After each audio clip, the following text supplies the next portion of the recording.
Welcome to the Orgasmic Lifestyle Podcast by Venus O'Hara. I'm here to welcome you into the world of orgasmic living by hosting experts to discuss orgasmic topics such as nutrition, spirituality, personal development, sexuality, and much more. Here, we will offer lifestyle lessons that can help you lead a fulfilling, joyous, and orgasmic lifestyle. I'm your guide, Venus O'Hara. Welcome to episode 114 of the Orgasmic Lifestyle Podcast with Venus O'Hara. In this first quarter moon episode, we discuss wellness journeys. We speak with Diana Stobo, who is a wellness entrepreneur and the best-selling author of Get Naked Fast. I also review the series Adolescence on Netflix. And the episode ends with a guided meditation with affirmations for feeling good naked. But first, let me share with you my own journey to wellness. I had so much fun speaking to today's guest. I can't wait to share the interview with you.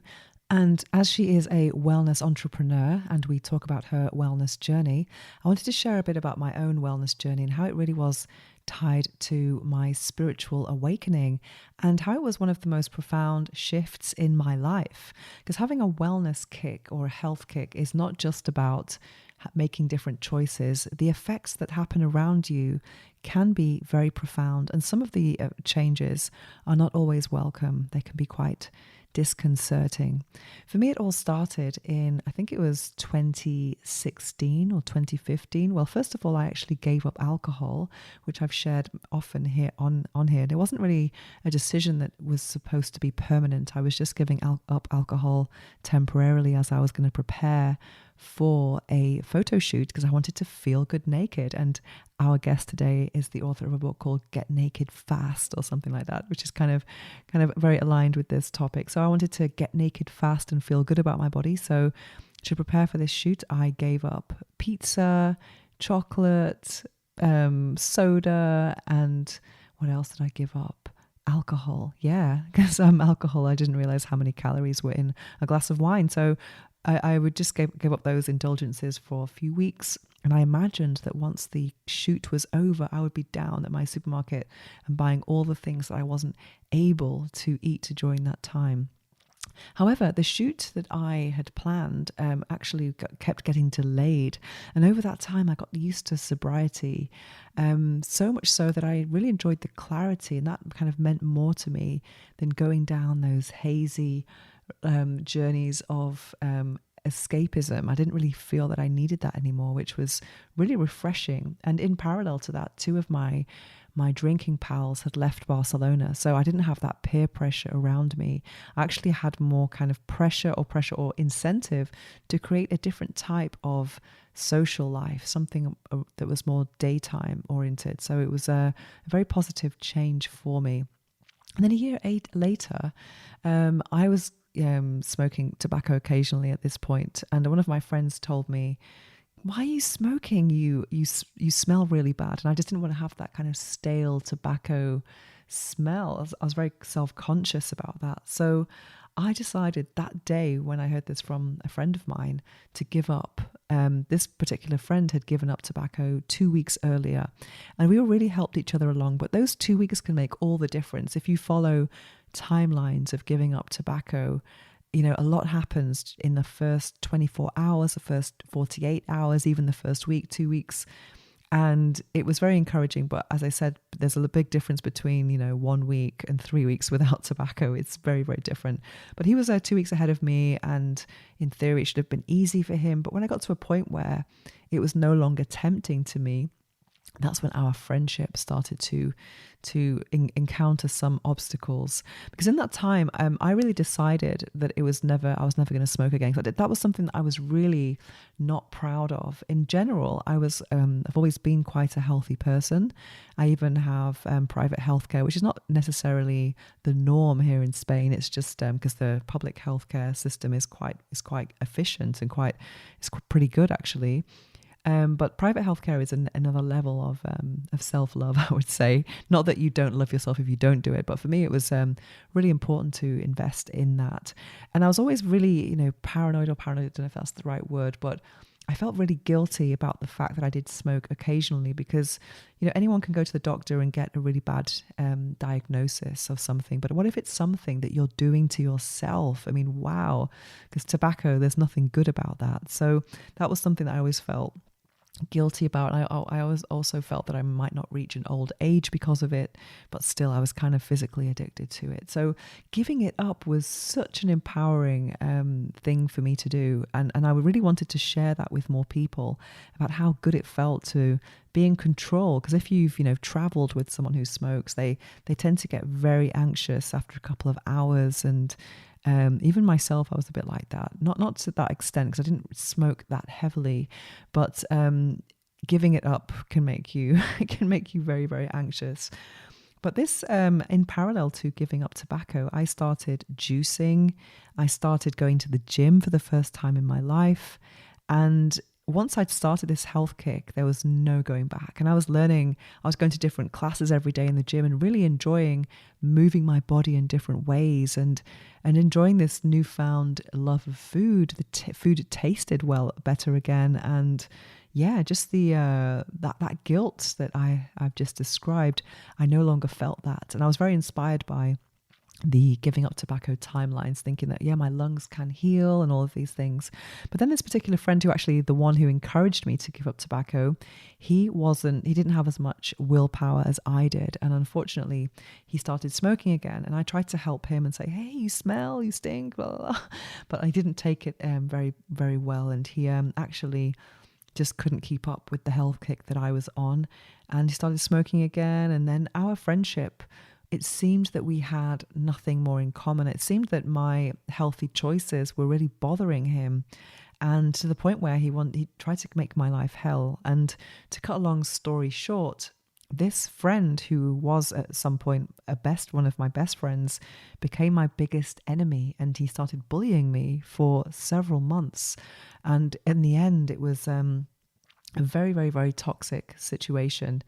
But that helped me to kind of distance myself from him. I'll always be grateful for the encouragement of giving up tobacco, which is definitely down to him.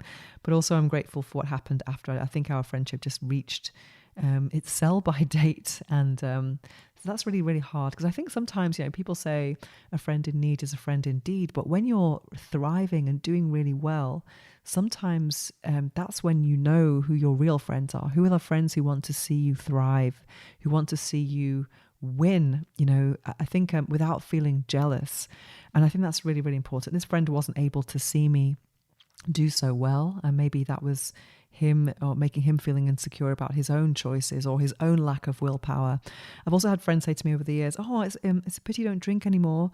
And I'm thinking, but if you knew how positive this was for me, you would be supportive. And I think that's a terrible thing that we have sometimes with friends, this peer pressure to do things that are not part of a wellness journey. So it really is important to hang around with people who do have the same values as you when it comes to wellness.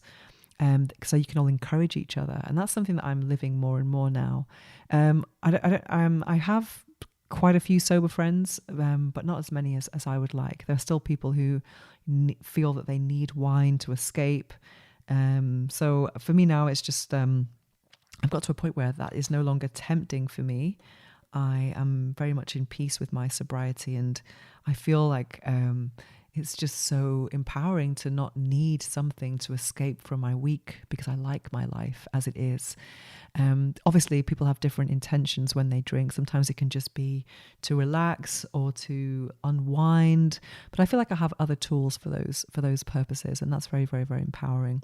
So wellness for me is, it gets deeper and deeper as long as the further I go on this path. And I've integrated many things such as meditation. I'm now creating my own meditations.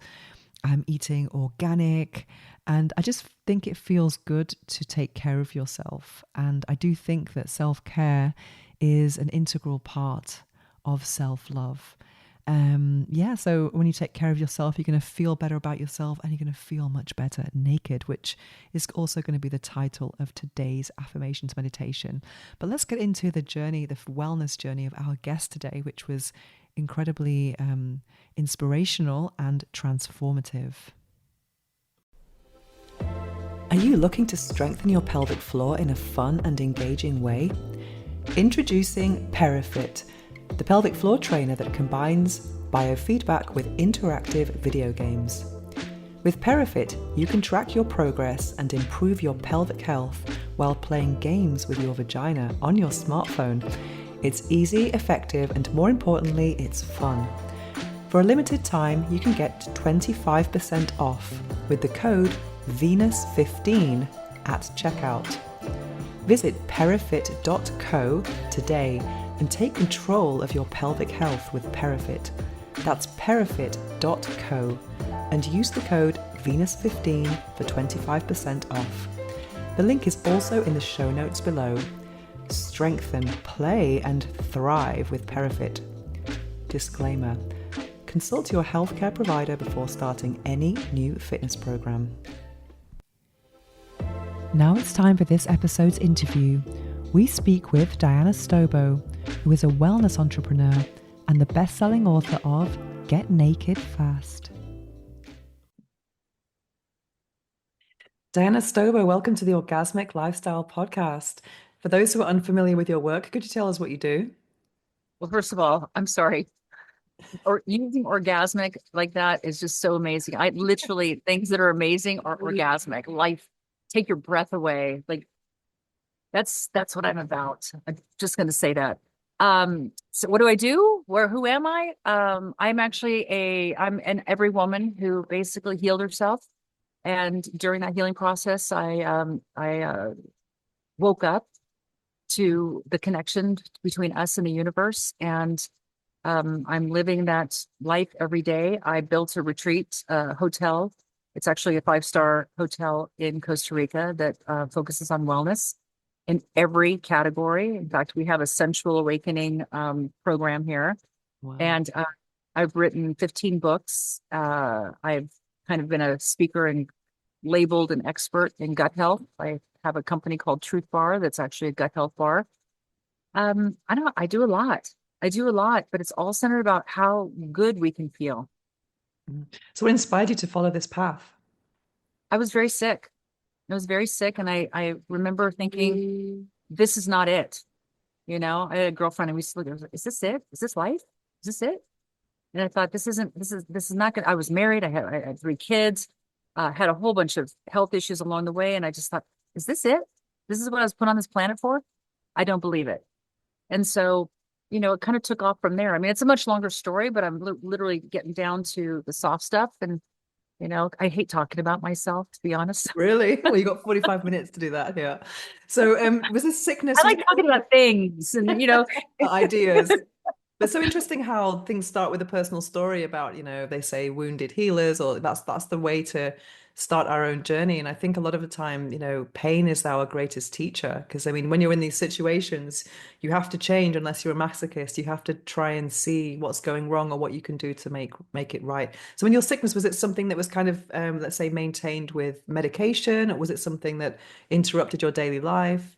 well, it's interesting because I'm a very healthy person, always have been. I grew up, you know, my mother's a farm girl, my dad's Iranian. It was like I grew up with healthy food, really lots of produce and all that, but there's still the environment. There's still your thoughts. There's still things that you put on your body, things that we don't know. And they accumulate over time. And we just become accustomed to until your body just gives out. And so for me, that's kind of what happened. And I, being very sensitive as a, you know, clairvoyant and, you know, Ooh. very sensitive person, I feel everything. And not only that, being a Pisces, we also feel everything. It really put me in a place where I couldn't take a lot. So I tried to have babies and I ended up having ectopic pregnancies, which ended up shooting me up with hormones to get me through in vitro fertilization. I gained 100 pounds. and it was very toxic for me. And it took a long time to shed that. And then, of course, then there was all the residual pain that came from all this dismantling of my hormonal, flow. And I ended up in the hospital with a bleeding ulcer at the age of like 33 years old. And I thought, this is not it. I am not going to spend my life on pills and taking thyroid medication and Vioxx for pain that, by the way, end up killing people. Um, and so I had to make a change. Mm. And, to your point, if you've got something in your life that's not working and you have to say it more than 3 times, change it. Because Mm. if it's not working, fix it. It has to be changed. And I think a lot of people sit in the non-fixing, they sit in the complaint and they sit in the misery or the stagnation. Not me. Mm. So what was the first big change you made? Well, so I came back from the hospital after being shot up on morphine a couple times, and I thought, oh my gosh, my out of the blue, my sister called me and she goes, she had a tumor that was in her uterus that was the size of a grapefruit, and so she went on this body ecology diet, and she was going to go in for surgery, and she basically body ecology was an alkaline diet, and she um went into surgery 2 weeks later, and it was the size of a walnut. It had shrunk, and I said, okay, Wow. if she can shrink her tumor that fast by eating differently, then I can change my whole life. And I did. So I started reading books. I mean, I was just married to my books. I slept with them through not only through reading, but osmosis, just absorbing all this information. And I said, okay, I wrote down no dairy, no wheat, no sugar, no meat, no caffeine, no alcohol, stamped it on my refrigerator. And for 10 days, I didn't eat any of those things. And within, 10 days, lost 10 pounds, without not dieting, just not eating those things. And my thyroid issues went away, my stomach issues went away, my sleep issues went away, my skin issues went away, everything went away. And it just got deeper and deeper. So I continued to do it until I ended up becoming a raw food chef and learning how to heal the body intensely through raw food, and ended up talking with people around the world, and wrote my first book, which was a bestseller, and then wrote 14 other ones, and really about helping people. Get Naked Fast is the name of my Yeah. book. That's the first one, yeah? Is that the Yeah, first and one? That's a that great was the name. best. That was the best. So what it was about it, because people are like, oh, well, you look so great. I'm like, yeah, but it wasn't about the looks. Of course, we all like to look good, but Mhm. it was about feeling good in my body naked. And you know what I say when you put your clothes on in the morning and you think, oh, if you're feeling icky, you put on the biggest t-shirt you can and the loosest sweatpants. And I just wanted to not have to cover myself anymore. I wanted to feel good just with my arms showing and my belly, like just whatever, walking around naked. And people would say, I want to get naked. And so my book was called Get Naked Fast. How to literally, uh, uh, strip away the foods that weigh you down and lose 10 pounds in 10 days. And then I Wow. started a whole program called the Naked Challenge, which was about stripping away these foods. And people do lose 10, some between 7 and 15 pounds of toxicity. And that kind of took me on my journey. I was, doing television. And then about 12 years ago, I bought this property here in Costa Rica, sight unseen, and started building a brick and mortar place where I can actually heal people and work with them. Oh, wow. So Yeah. you're living there. You're living there. I don't live here full time. No, I'm Ah, here a lot, but I don't live here full time. that must be so amazing. It is. I mean, we're number 6 in the world for destination spas Mhm. by Condé Nast, and we just got the Luxury Spa Edit Award, which is super, prestigious. And we're just I put my love, my heart and soul into this place. And what's really cool is wellness shifts. Mhm. It's so interesting how, 15 years ago, green juice and yoga was wellness.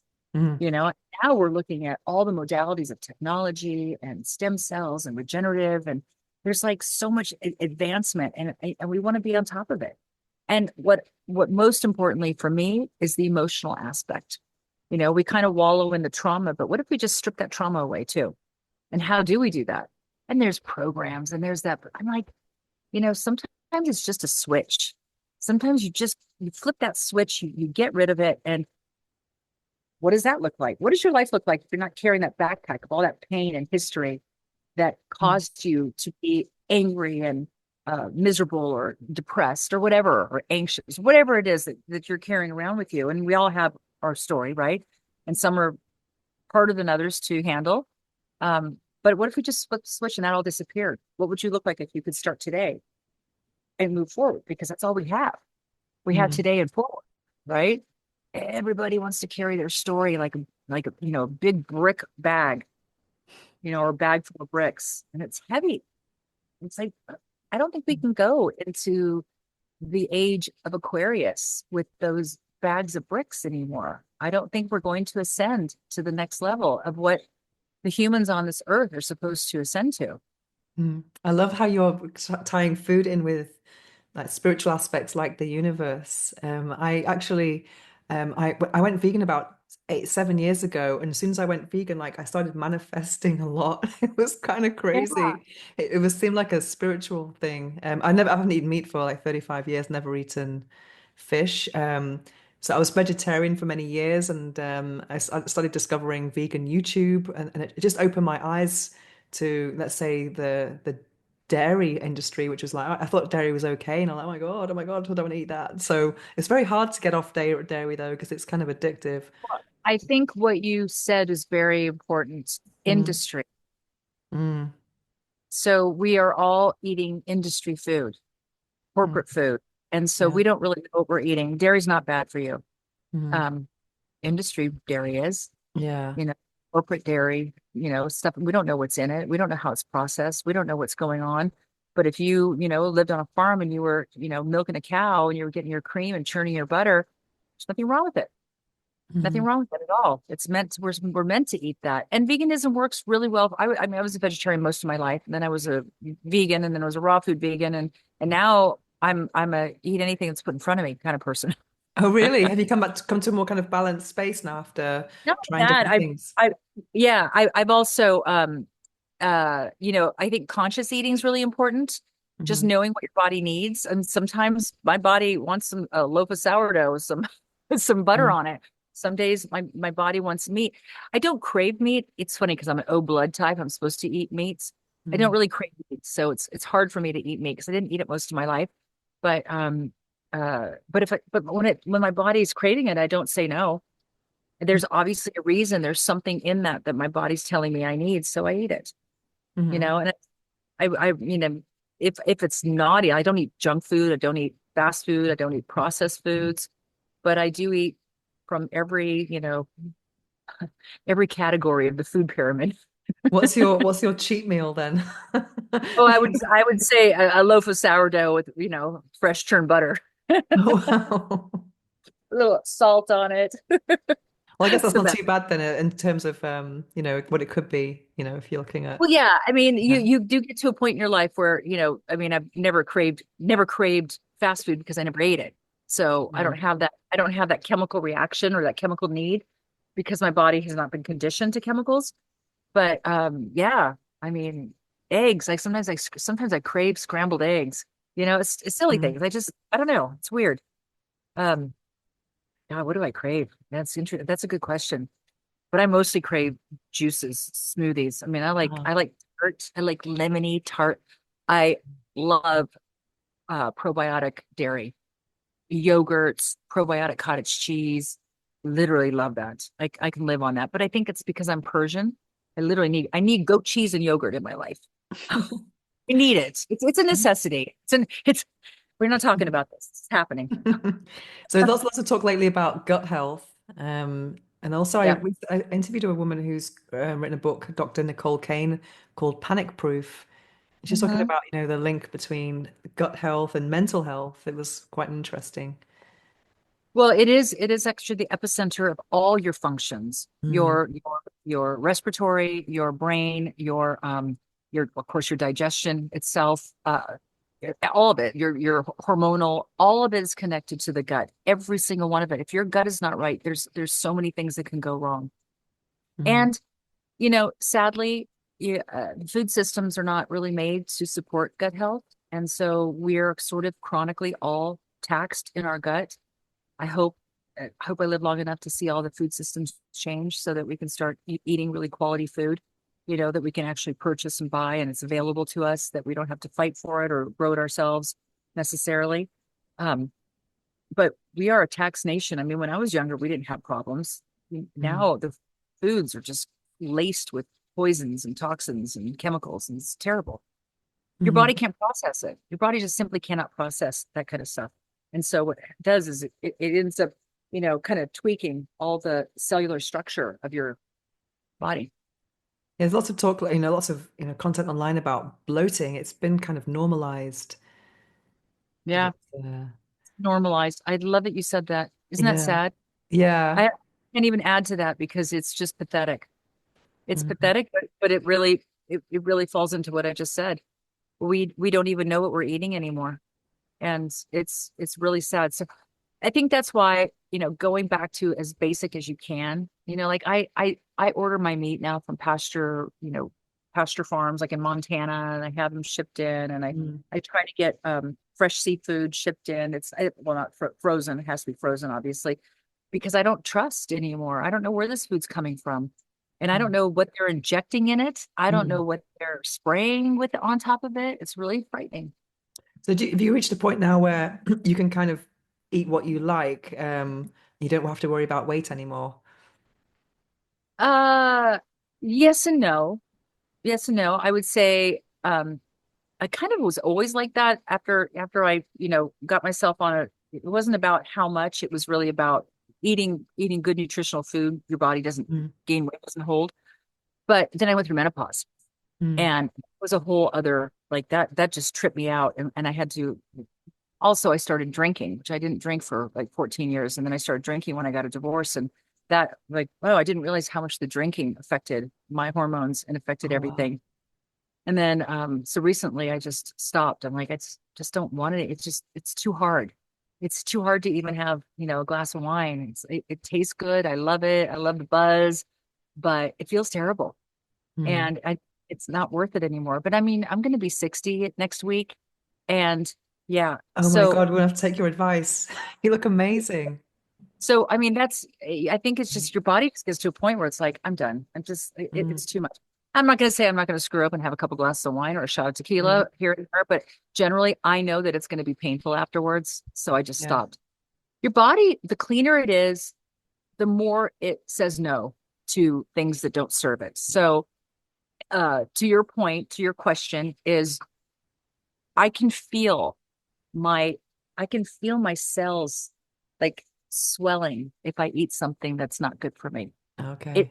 like tingles, and I'm like, ooh, that's not good. I got to get no more. Stop. Yeah, it's I interesting. yeah, I saw one of your videos actually, just from 14 years ago on YouTube. That was Yes. you look so Aren't they different now. funny? Yeah. Oh my God. I was in India on a houseboat, and this woman comes up to me and she says, I don't want to be forward, but you look like this woman I follow on YouTube. And I haven't done a video in like 10 years. And she says, is your name Diana Stobo? And I'm thinking, I haven't done a video in 10 years. Like, yes, it is. I mean, she's like, is this you? And she shows, she's like, I follow all your videos. I'm like, oh. So I laid in bed with my girlfriend who was traveling with me, and I said, "You've got to see this stuff." She's like, "What was she talking about?" I go, "I'll show you. I used to be an influencer before there were influencers, right?" And I showed her my channel, and we laughed so hard. I was like new and young and going, everything was giggly and silly, and I really enjoyed it. We lay in bed for 2 hours, like watching old videos. That was uh, what was the name of my show? Oh God, I What's had a your name name? for I it. think I just looked up your name on YouTube and I had found. a little, I had a the Daily Juice. It was called the Daily Oh, Juice. okay, that's a good name. That's funny you watch that. Yeah, it's interesting to see just the journey and how you can kind of look younger now than when you started. Yeah. You know, I think that that's a mindset, Mm. if you must know, because people always ask me, like, why do you look so young? I said, because I don't believe it. Uh, I don't believe that I'm going to be 60.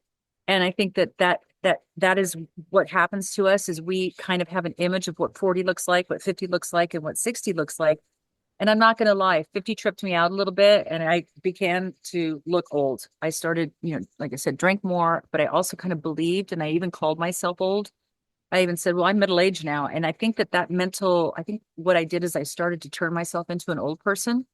And so um, when COVID hit, I spent 10 months here in Costa Rica because I couldn't get back to the US.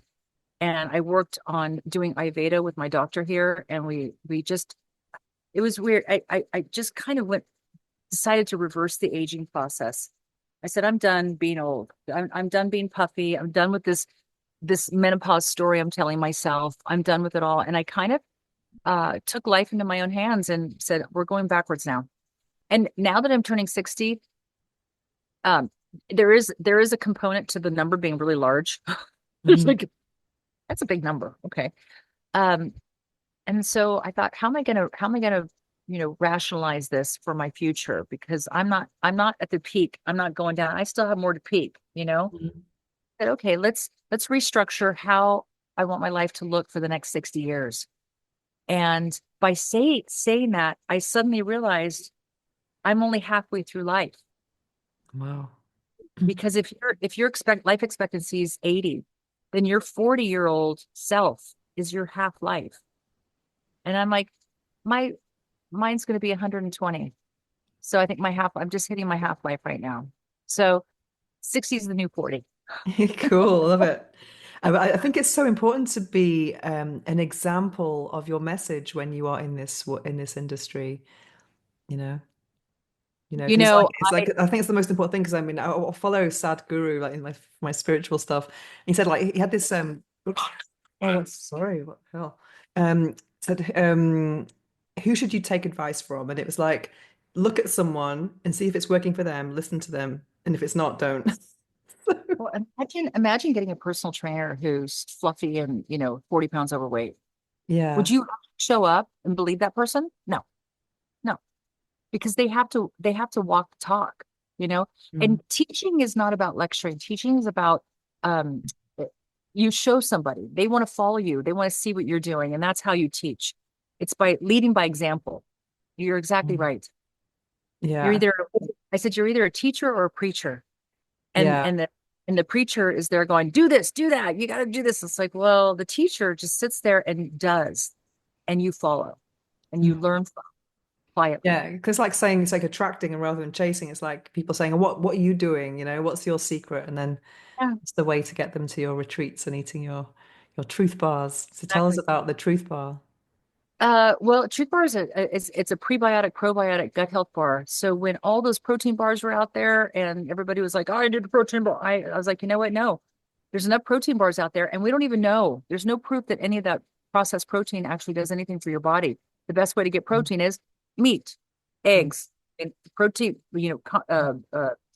Complete proteins are the way to get it directly into the bloodstream, get it to actually activate the muscle and recovery.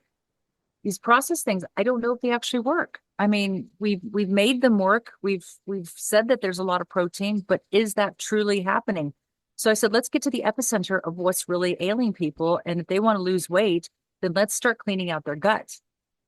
So we have high fiber probiotics. We start cleaning out the gut. We release IBS symptoms. We get rid of uh, uh, leaky gut issues, clean out the colon, and become regular. And then suddenly your body starts to flow and it starts to Mm. digest. When it starts to digest, it processes the food better. Then you start to eat whole foods, right? Because you're eating well, and your body just doesn't hold. And weight to me is it's when the lymphatic system is backed up by toxic foods that turns to mass. It's stuck, so it can't go anywhere. So it just starts to turn into these fat cells. I don't know if I believe in calories in, calories out necessarily. I think there's a component to that. Obviously, if you're sitting home eating 4,000 calories of spinach, it's going to be a little different than when you're eating 4,000 calories of beer and pizza and ice cream, right? I Mm. guarantee if you eat 1,000 pounds of spinach, you're not going to get fat, but still the same calories. You Yeah. see? So it's really where are you getting your calories from? Um, so when your gut's clean, you don't crave because you start to create a nice microbiome into the gut. and you create balance. And maybe the little critters inside of us, our little parasites, don't like that area because it's too balanced. And so they try to find something and then they die off because there's no junk to feed them. And so they end up coming out eliminated. And now your body starts to release. So what was this process like creating a product like this? Oh, really easy for me because Hmm. I know what's good for our bodies.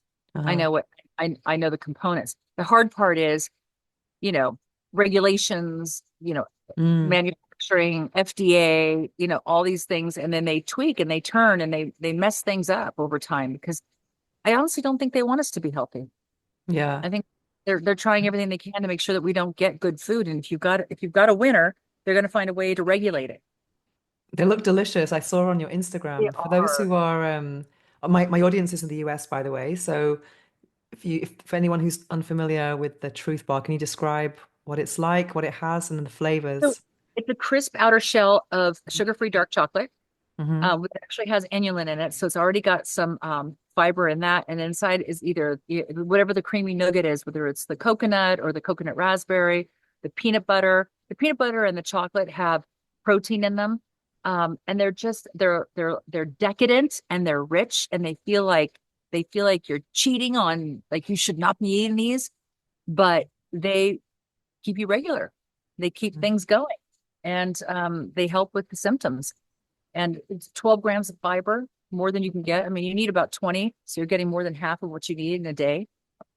Yeah. I just think that must be really fun, that process of like testing them out and saying yes, no, more this, more chocolate.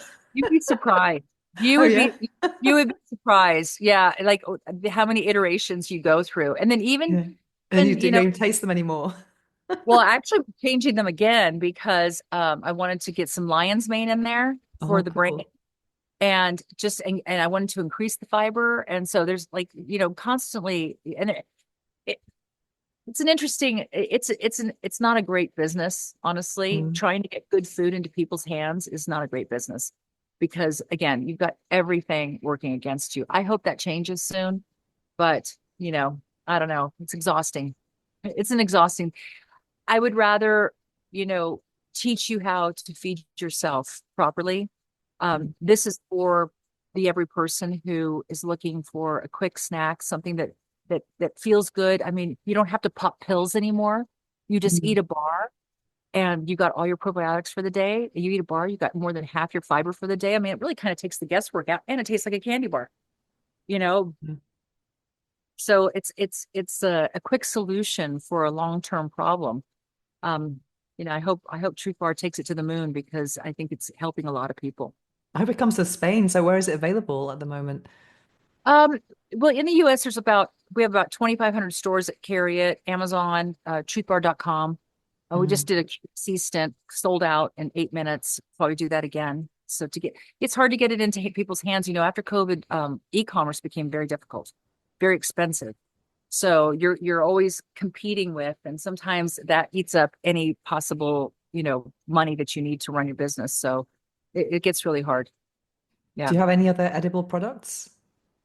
Do I have any edibles? No. Edible? No. No, like just like anything, any more food products like that you are. Any other What's ones? the truth? No, I have supplements, but Okay. also, but my hotel has, I've got three restaurants here. Oh, I, wow. I like the whole food. I like the Yeah, it real must be food. nice to kind of like just test out those menus as well as Not only that, create them. I create Oh, half of them. wow, Yeah. Yeah. amazing. Yeah. That's so It is. cool. I love food. Food is my passion. Food, Yeah. food, food and art. I mean, I'm creating, I'm actually expanding right now and I'm building everything, designing it all myself. And I couldn't Mm. be happier. It just, I eat, sleep, and dream art. I Wow. just, my brain just explodes with ideas all the time. It's crazy. Sometimes I'm like, slow down, girl, slow down. You can't do it all in one day. Need to meditate a lot to switch the brain off. Exactly, exactly. Or I just have to get it done. Mm. Yeah. Sometimes I just have to get it done. Like I'll dream a recipe and I have to do it. Otherwise, it's going to be festering in my soul. So then I make the recipe the next time. Usually the ones I dream turn out perfect the first time. The ones that I'm like not quite sure about, and they don't always turn out perfect the first time. So you got to back to the drawing board. Have you got three tips for someone who wants to start their health journey and they're busy and don't really know where to start? For food, based on Mm. food. Hmm. Yeah. So wake up every morning to a big, gigantic glass of water. If you can squeeze a lemon in it, do it. Just flush out the system before you even say hello or go to the toilet. Hmm. Okay. Um, make sure that you have at least one fresh green juice every day. Just one. Okay. Fresh pressed, nothing that's been bottled and stuck in a refrigerator for a week or something like that. Fresh pressed. And sleep. Get Mm. some sleep, minimum 8 hours. Make sure you rest because your body detoxes and heals while you're sleeping. And Mm. so no matter what you're doing, if you're not resting, you're not healing. Yeah, I want to lose about 5 kilos. I'm not sure what that is in pounds, but I think it's since the And a pandemic. half. There's Yeah. been like this extra layer, and I was in hospital with pneumonia and COVID, so Oh it was gosh. really it was crazy because I have private healthcare, which is not everyone has private healthcare here in Spain because the state care is quite good. But I had like Instagram friendly vegan food, So I mean, it was amazing. I had an ensuite room, and it was really nice. But I Veganism does remember, veganism doesn't guarantee weight loss. That's the problem. yeah. And maybe that might not be working for you. I And think I've never not I mean for me I could never eat meat. It's just like I just I feel rejection to it. But I mean I've been it's been a long time, so just at the moment what happened was I was eating twice a day only, and I could eat whatever I wanted. And then I had this COVID pneumonia, and after that I had to kind of get stronger, so I started eating more. And then it took me a long time to get my strength back because I wasn't moving because pneumonia just really wipes you out. And then I just got to my biggest size ever, and a lot of my clothes were not fitting. I was like, oh my God. And so I've been doing, I'm whole foods, plant-based, everything's local. That's all organic. There's no pesticides. I'm eating pretty good, in season and everything. But I have like this 5 kilos needs going. Like, what can I do about it? well, if you've had COVID, um, just once, I Yeah. mean, just once. So long COVID's a real thing, and it's just basically it just messed up your system a little bit. Mhm. So if you can get on a parasite cleanse, Okay. you might be just holding on to parasites that are holding you in this pattern. Yeah, get on a Mm. really strong parasite cleanse and try to do it like when you do the cleanse, whatever it is, if it's a week or two, take a break and then do it again. Because when you kill parasites, they release the babies inside, and so if you get any sickness, any sniffling or anything, that means that your parasites are kind of reacted again. So make sure as soon as you notice anything that you can do it again until you can start to kill off the offspring of the babies because Oh wow. a lot of COVID planted. I mean, we're already covered in parasites, and then you got the COVID thing, and it just planted more inside of Mm. our system. I also, like 3 months after the hospital, I started losing my hair. I had telogen I effluvium. oh, Just I did too. I did too. yeah, COVID makes you lose your hair. Yeah, yeah, I yeah. know. It's shocking. So Terrible. I yeah, actually it's really bad because I the actually I doctors were all actually just saying to did. me, I've got a cockatoo. I just lost it all. But the doctors were saying, "Oh, vegan, you're gonna have to have blood tests every 3 months." And I was like, "No, I'm gonna be a good vegan." So I just went all organic and just like started eating like the best foods ever. Because for me, it's not really about animals. It's just something that resonates very deeply with me. And I used to be a fussy eater as a child. I think it was to control my body that because I mean I felt very out of control in my life. But then when I discovered veganism, I discovered abundance. I could eat any vegetable. It wasn't about saying no to this. Because as a child, I would just not eat the meat on the plate. I was just like, oh no. You So, know, mm, I began eating meat when I went through menopause. mm, And before then, listen, I would go out to dinner and say, "Give me all your sides." A steakhouse, just give me all your sides. I just want all the vegetables. And my favorite food is vegetables. But I noticed that my body was getting really fluffy and my muscle tone was going down. Never before. I mean, like I said, I was mm, vegetarian, vegan, I would say 80% of my life, 90% of my life. mm. But then just in the last 5 to 7 years, I had to start eating meat again. And it started when somebody did a blood test. They said it was catabolic. And I said, what does that catabolic mean? Is that catatonic? Am I catatonic? Because I seem to be talking just fine. He said, no, it's catabolic. It's when your muscle starts to eat, it's looking for protein. So your body starts to eat its own muscle. Oh Now, wow.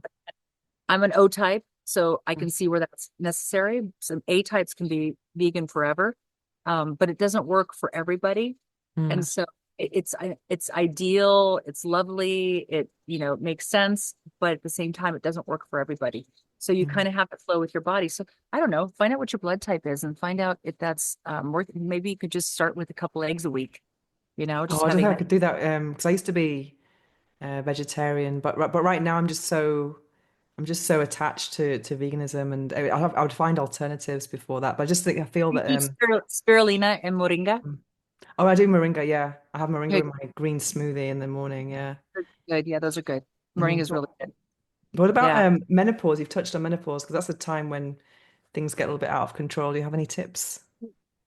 Well, um, I like to think of menopause as the emerging goddess syndrome. So you Mm, go from being a woman to a goddess, and it's a little hard because everything that you've known up until you hit menopause is what you know about being a woman. And suddenly you ascend into this new way, and it doesn't have anything to do with your looks. It doesn't have anything to do with your sexiness, or it has everything to do with your wisdom and your power. And I think a lot of women have a hard time transforming from I really relied on my ability to flirt and be appealing and be a mother and all those things. And now nobody needs me to be a mother. mm. My looks are fading. I wouldn't say that. I wouldn't say that. What do I have interesting? How am I interesting to the world? And women, women have a hard time with I had a hard time with it. I mean, it was like, what's going on? I mean, everything's fluffier. I mean, it used to I just feel, listen, I am a supermodel in the dark. That's all I can say. I think you were in the light as well. You look amazing. It's, I, mean, I always, that's a joke with my menopausal friends. We always Oh go, hey, yeah. we're in the dark. Skin How texture, funny. all that's gone. But it is really about accepting this new stage of life Mm, and where we are. And I went kicking and screaming, not gonna lie. And mm. so I'm kind of in that flow right now. And as soon as you accept it, it's like the symptoms go away. It's weird. Oh, It's like your body is fighting against something. And really, remember, your body's not fighting. It's your mind fighting your body. mm, And what we do is we think that our body's reacting, but the fact is that we're just not allowing our body to do what the body's supposed to do. mm. So, you Do you have any know, tips about because you're doing many different things? Do you have any tips about productivity and organizing your time and preventing overwhelm and things like that? no, I'm completely overwhelmed and so like, no, I'm just kidding. Um, it's I think it was the book. There was this great book about art, and it said write a list every day. Um, Especially if you actually do it at night before you go to bed, because sometimes we can't sleep because we're thinking about all the things we have to do, and that's when overwhelm really kicks in. It's like, oh shit, I didn't Mm. get this. Write your list, everything, and then when you get up in the morning, look at your list and check off what you don't really need to do. Oh. And you'll find there's only maybe one or two things on that list that really need to be done. And that will take a lot of your pressure away. Mm. Yeah. Do you It find it was, about scaling and outsourcing? Was that a big part of your journey as well to try and delegate um, and to grow? you know, I'm in a huge expansion phase right now, which is interesting, but I think that I've let go a lot. I'm not a control freak, but I'm a perfectionist. And there's a very fine line between the two because I don't care how you get to the results. That's a control freak cares about every step of the way, but I care about the result. And so I think I just jumped right over really into this is the result I want, and then go do your thing. And Mm. if you screw up, it's kind of on you because I've given you every opportunity. I literally lay everything out. Like I'm teaching one of my yoga teachers how to teach a certain type of yoga that I brought from India to do body sculpting for the body, like reshape the body with Ayurvedic treatments and body sculpting and the class he's doing is just not right. So I'm literally up at 7 o'clock every morning teaching him yoga. And I'm writing out his plan and everything. I'm like, listen, I am giving you all the tools. So by the end of this week, you are going to have this down and it's going to be perfect. And how you get here is up to you, but you've got 7 days to perfect this class, and that's kind of like, I just guide people. I focus, I compartmentalize on my focus. I go Mm. down to I go down to the building yesterday and they're cementing over the pool area. Well, I have a reflexology pathway river going down the pool walkway, and they cemented over it. And it was No. It's like, at no. 4 o'clock, they're off duty. And so it was 4:05 and I said, wait. I'm like, stop. I'm like, guys, I'm really sorry. I showed them the picture and I said, It's you hear that? supposed A to, howler yeah, sort of monkey. peacock. Wow. No, that's not the peacock. That's a howler monkey. Oh, wow. Or that. That's true. There's the peacock behind us. Um, I know I'm like Snow White. Mr. Bluebird's on my shoulder. Anyway, yeah, and of course they had to stay till 5 o'clock to make sure they got the pathway to do it. It's like I'm on top of everything, but I don't Wow. do it myself. So I delegate. Overwhelm just comes with, creativity. Honestly, it is what Mm. it is. I don't let it physically bother me so much. The hardest part about overwhelm, I think, is not getting the job done. It's about dealing with the people along the way. Mm. The people you're outsourcing to, you mean? Just dealing with people. And I think that Mm. I don't think you'll meet one person who has a hard job that won't say, I can get the work done. It's the people that cause Mm. conflict, cause argument, cause Mm. delays, interactions that aren't productive. And then you're like, "Oh, dealing with people is tough." Mm. So, that's probably the hardest part about any kind of, business. Uh, Mm. for me, 100% that is. Oh, so what was your profession before you got into into the health space? Um, I really didn't have a profession. I was an artist. Mm. I was a caterer. I mean, when I got out of graduate school, I wrote, Wow. I know that's Lord. That's Lord John Clayton. He's the son of Tarzan, which Love it. actually is the opposite in real life. Oh, Lord, thank you. He's an albino. Wow. Amazing. And that's Artemis back there, his wife. Didn't expect them to join. A couple of quick questions for you. What's the book that changed your life? Um, A Course in Miracles. Oh, right. Oh, I've got it, but I've started it and I haven't connected with it. Maybe it wasn't the right time. I need to. I think the best thing to do is go in and read some people who have deciphered it. It's Mm. very hard to read. Yeah. Um, then when you understand some of the theme going back in, it goes deeper. And Mm. then I've had several teachers that have fallen into my lap that taught the Course in Miracles. And it's so beautiful. So the premise of the Course in Miracles is um, when you clear your mind, the universe comes in and does it all for you. Mm. Okay. There's this great prayer, and I think in the book it's I am Jesus, but I find that people are, triggered by that. So I, I say I am spirit, Mm. pure and innocent, all is forgiven, all is released.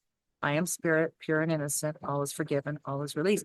And all that's saying is I am connected to the universe, and everything that I feel and everything that I think is now gone, and then the universe comes in.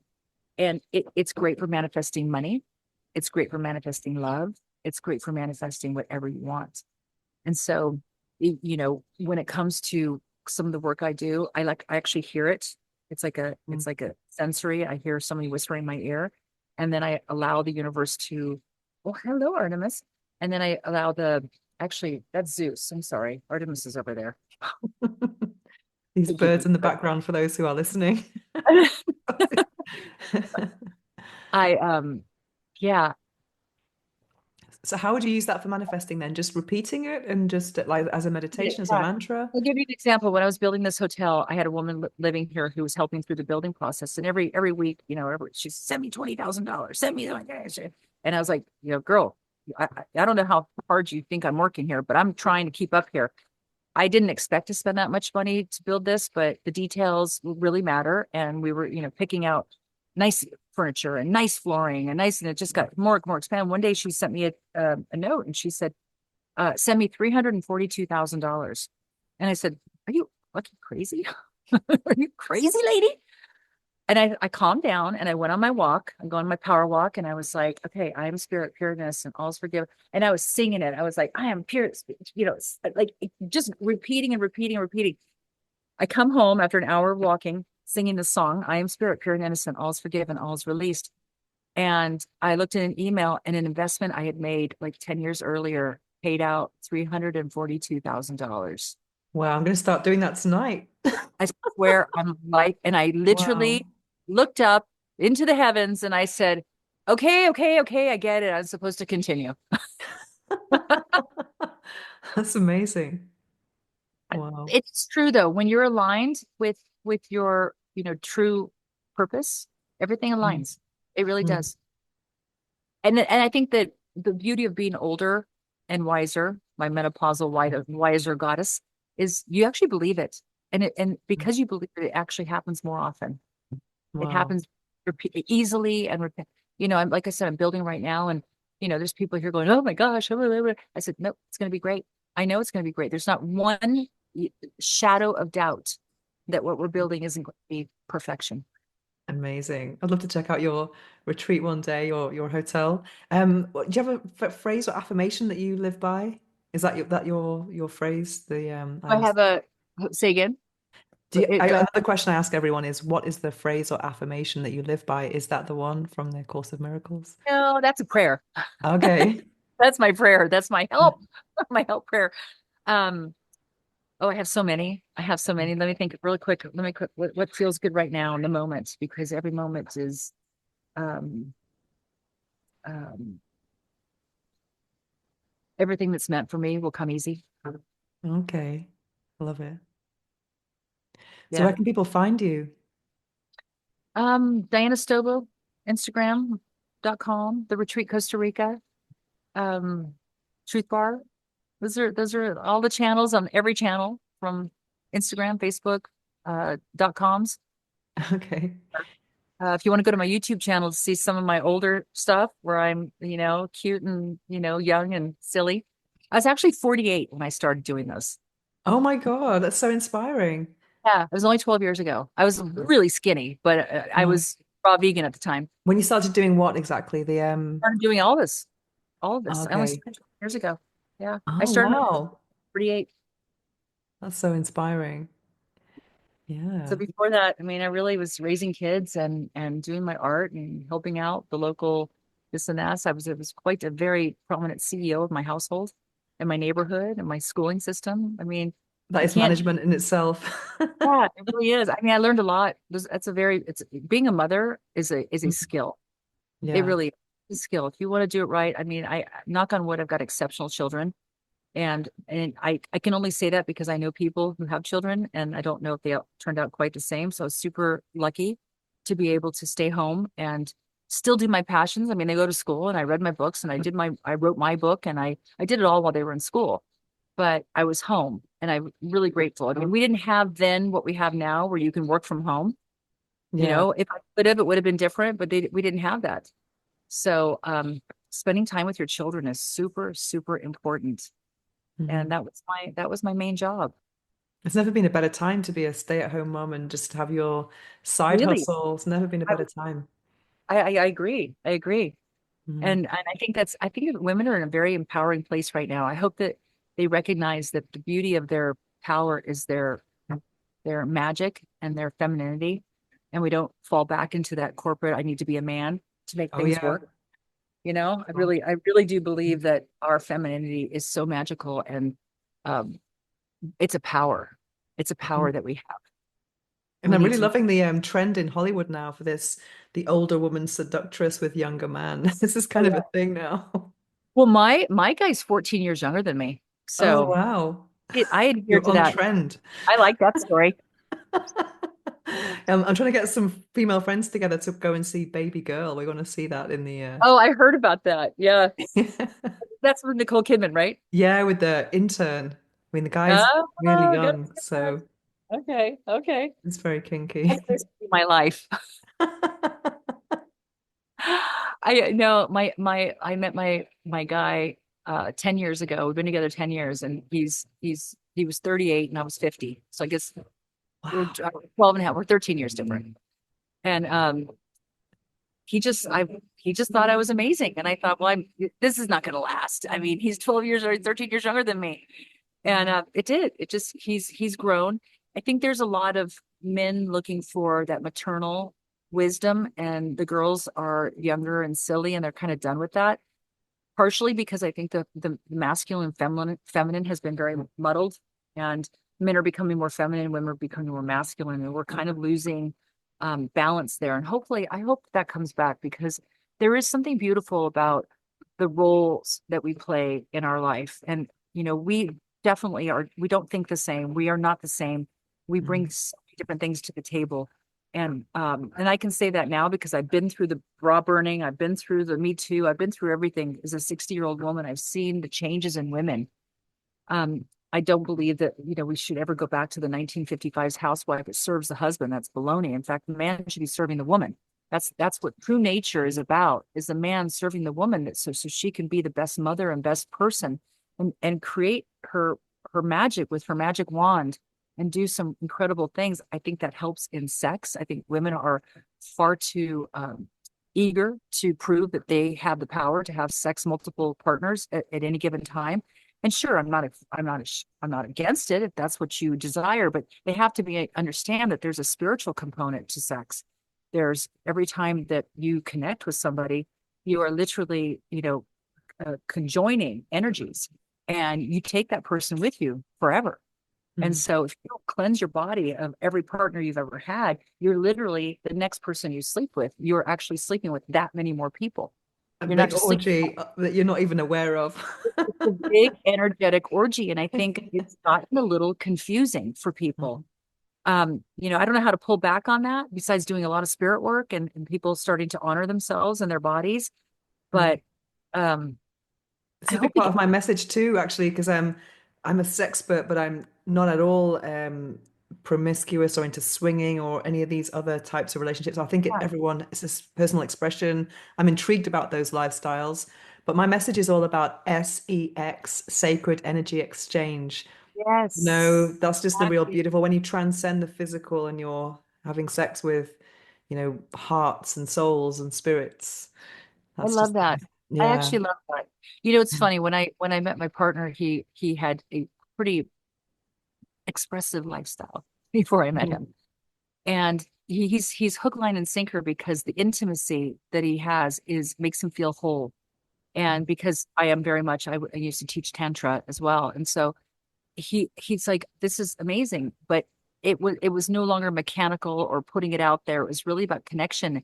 And I think a lot of men with the porn addictions and all that, they don't know what it feels like to actually be connected to somebody you really care about, and how beautiful that can be. you Mm, know it, it's yeah, so beautiful, and that's a part of being interconnected into a relationship that is beyond it's beyond anything, really. It's just such a yeah. soul connection. There's too So much emphasis on performance, I think. well, It's just all about and performance, not connection. Mm, but it rightfully so. I mean, because the women are also like sharing the size, the girth, the mm, performance of a man, and so they're now intimidated. And the woman, because again, porn, you're looking for the biggest or the sexiest or the hottest. And it's like, well, how are you connecting on a soul level? So, and it both sides are messed up. Both mm. sides are approaching sex from a very warped perspective now. Yeah, I call it the McDonald's of sex, like the porn. Yes, Yeah, interesting. we need your Costa Cheap and Rica easy. Cheap gourmet. and fast. Cheap and fast. Exactly. It's been so nice to chat to Well, you, and you too. I'm really inspired by your story. It's amazing. Thank you. Thank you. Yeah. Lovely to chat with you as well. I'm just I finally watched Adolescence on Netflix. So I don't have a book for this episode. It's a series or a limited series. And everyone's talking about adolescence, and it follows the case of a teenager who is being accused of murder. And it looks like he's been radicalized by online forums about masculinity and toxic masculinity. I'd heard so much hype about adolescence that I was curious. At first, I thought I'm not going to watch this because, watching things late at night before bed things especially that can be disturbing is not something that I want to particularly indulge in. I always choose things that have a feel-good factor, something inspirational. However, as my topic is mainly sexuality, sexual wellness, and relationships, I thought it was important to watch, to know what people were thinking of. And the danger of watching something after all the hype has been going on for a while is that you have high expectations. And I did expect it to be more a more difficult watch. I think for me, I'm already very familiar with the topics raised in it, so I didn't have much of a shock factor. I was really in awe of the recording of it, though, the actual production. As I've done many production or gigs myself as an actress, I thought it was incredible how, the camera, just follows the characters through, and then another character is joining the scene, and it's like a choreography. And I know that when that happens behind the scenes, there are a lot of moving parts to take into consideration. And I remember once I did an advert for Heineken, this for a music festival, and I remember there was all these sellotapes on the floor, and it looked like one continuous shot, but in reality it was several shots all day long. But there were some kind of breaks in them, the focus. Sometimes it was me, sometimes the person I was talking to, so that's where it was able to be done over different takes, but look like a continuous take. But yeah, it's a lot of factors to control in that setting. And I did love how gritty it was. And I don't think there was, I think there was 4 episodes to it. I would have liked a deeper analysis into it about all the dynamics of the students and what was happening to lead up to a murder accusation, and how exactly people were getting radicalized and what they were believing about masculinity and femininity and things like this. I don't really include any spoilers, but I do think the topics raised are very important, especially if you have children or adolescents in your home. I think it's good to be aware of these communities that can emerge online. And when I was a teenager, there was lots of dangers. I think every generation has dangers, but there wasn't a kind of online smartphone danger where you can be exposed to things that are not always in the playground. You could be at home and then people are sending you messages. Bullying can happen online as well.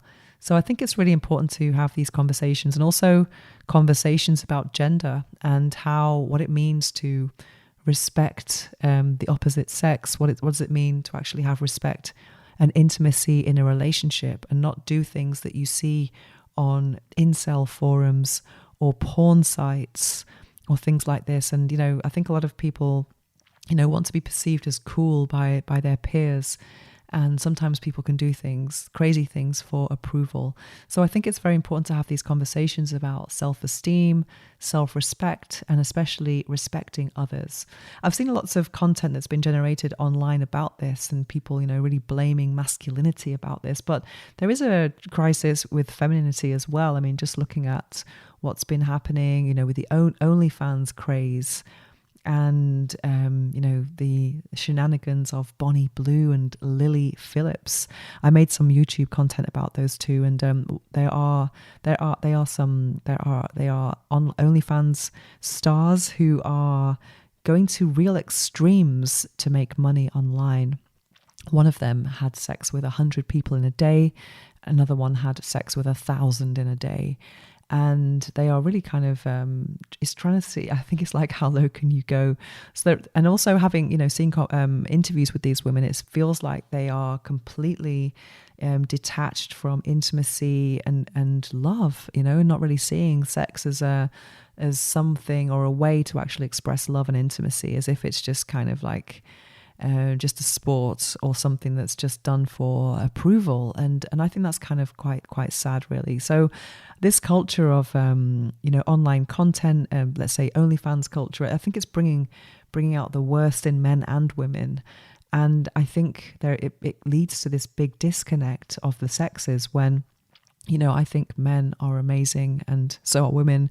And if there's more unity and connection and respect, the world will be a much better place. So yeah, it's very difficult to, control, what people are looking at online, but having an awareness of what's out there and how these things can be alluring. Because at the end of the day, people just want to belong somewhere and have some kind of validation. But that should always come from within. But, when you're a teenager, that can be much harder. You want to do what everyone else does. And I remember those days very clearly, and adolescence is a very, very, very hard time of life.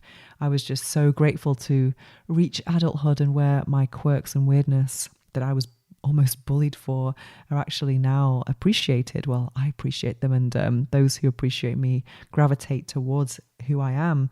But when you're in the playground, there is this pressure to be a certain way, and if you're not out there, then you can become, a victim of that as well. So yeah, many sensitive topics to discuss on there.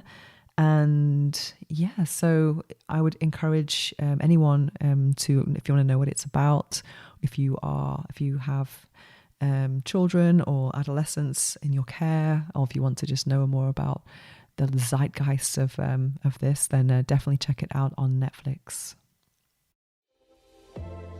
Now it's time to slow things down as we prepare for this episode's guided affirmations meditation.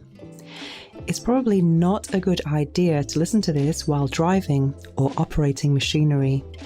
Instead, take a break from whatever you're doing, get comfortable, take a deep breath, and enjoy.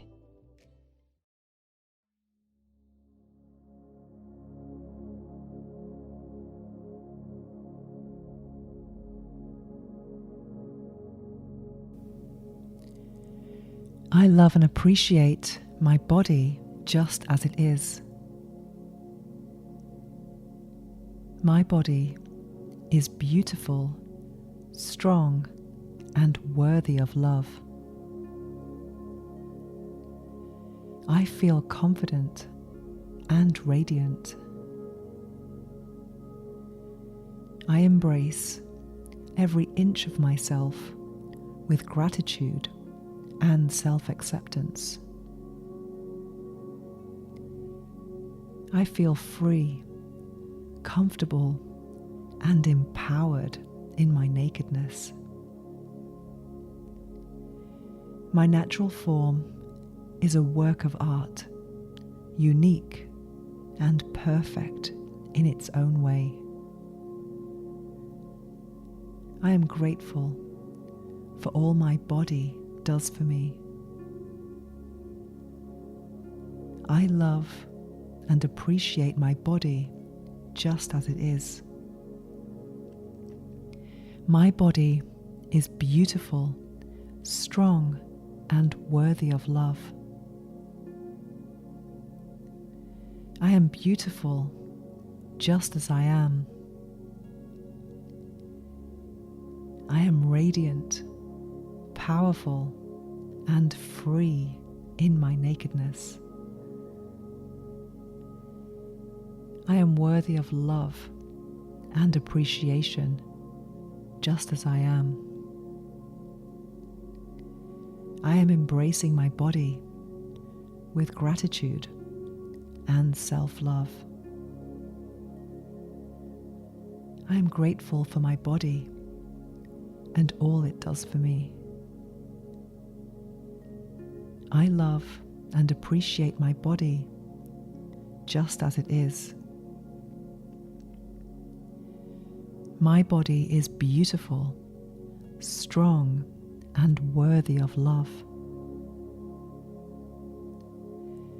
My body deserves kindness, love, and admiration.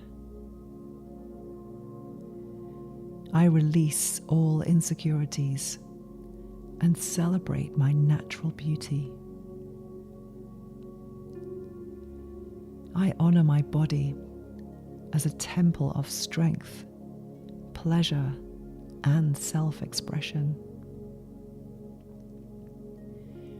I am confident and comfortable in my own skin. I am grateful for all my body does for me. I love and appreciate my body just as it is. My body is beautiful, strong, and worthy of love. I radiate confidence and sensuality from the inside out. I am secure in my natural beauty. I am at peace with my body and its uniqueness. I am celebrating every inch of myself with joy and confidence. I am grateful for my body and all it does for me. I love and appreciate my body just as it is. My body is beautiful, strong, and worthy of love. I am glowing with self-acceptance and love. I am confident in my own skin. I release shame and insecurities. I am enough, just as I am. I am grateful for all my body does for me. Are you looking to strengthen your pelvic floor in a fun and engaging way? Introducing PeriFit, the pelvic floor trainer that combines biofeedback with interactive video games. With PeriFit, you can track your progress and improve your pelvic health while playing games with your vagina on your smartphone. It's easy, effective, and more importantly, it's fun. For a limited time, you can get 25% off with the code Venus15 at checkout. Visit perifit.co today and take control of your pelvic health with PeriFit. That's perifit.co and use the code Venus15 for 25% off. The link is also in the show notes below. Strengthen, play, and thrive with PeriFit. Disclaimer: consult your healthcare provider before starting any new fitness program.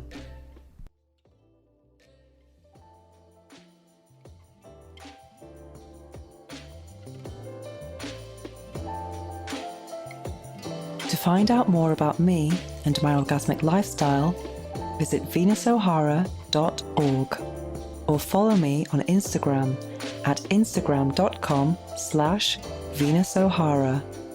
Make sure to search for the Orgasmic Lifestyle Podcast by Venus O'Hara in Apple Podcasts, Spotify, and Google Podcasts, or anywhere else podcasts are found. Make sure to click subscribe so you don't miss any future episodes. Thanks for listening, have an orgasmic week, and make sure every day is a climax.